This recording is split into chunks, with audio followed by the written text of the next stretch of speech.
Stari!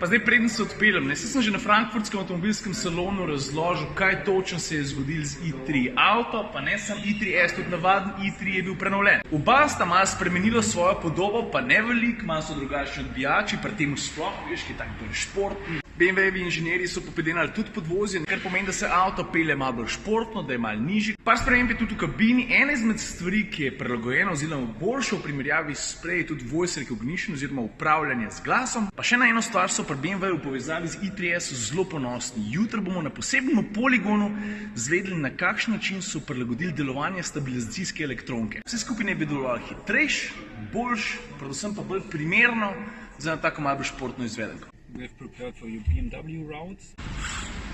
No tako, jaz pa kolega novinar Dragoš iz Romunije sva na poti z i3. Prvi del današnje poti je tukaj skozi ulice Lizbone. Now turn half left.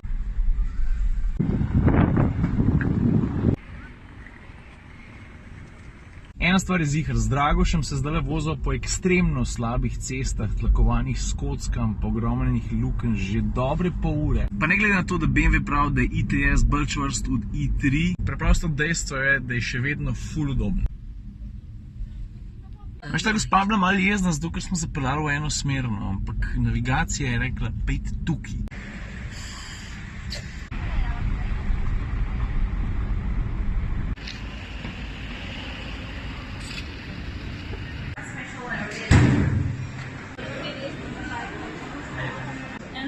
Restaurant is upstairs. It's a special view of the market. Welcome, Papa Sorda.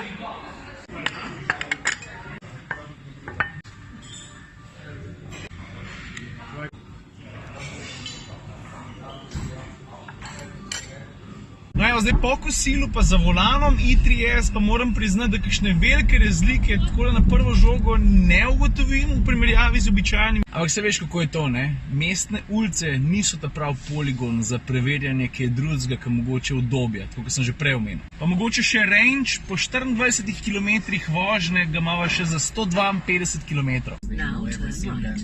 Hej, tale me pa malo presenetil, a tebe tudi? Plastika? Plastika. Aha, ok, tole ima pa naravovarstveno noto. The pollution of the sea with plastic is a major challenge.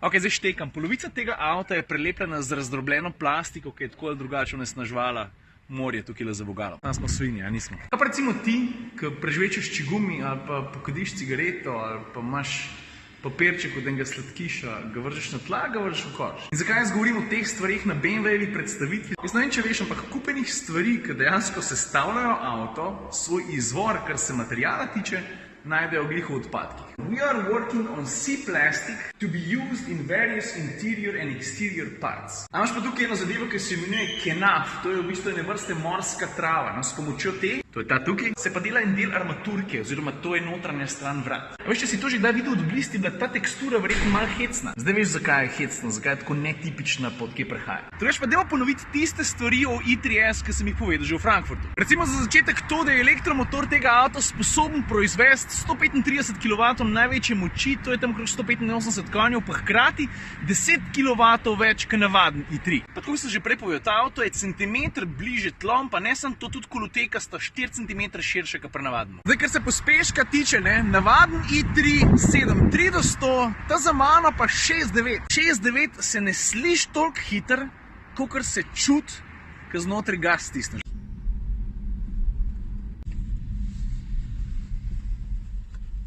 Improviziran poligon, tukaj na dirkališču je storil.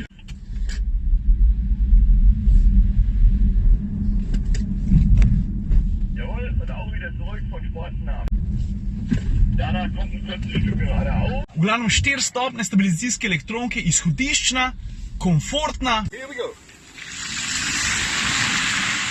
Pospeševanje na spolski podlagi v komfortu nobenega zdrsa, zato ker med običajno vožnjo si človek zdrsa ne želi. Tukaj pri slalomu sem pa že opazil, da je vse razlika v primerjavi z navadnim i3. Se mi zdi, da se karoserija vse malo manj nagiba, pa avto se mi zdi, da je bolj stabilen. Pa tukaj en res oster ovink, kjer lahko preizkušaš agilnost avtomobila. Zdaj bomo prestavili pa v sport mode.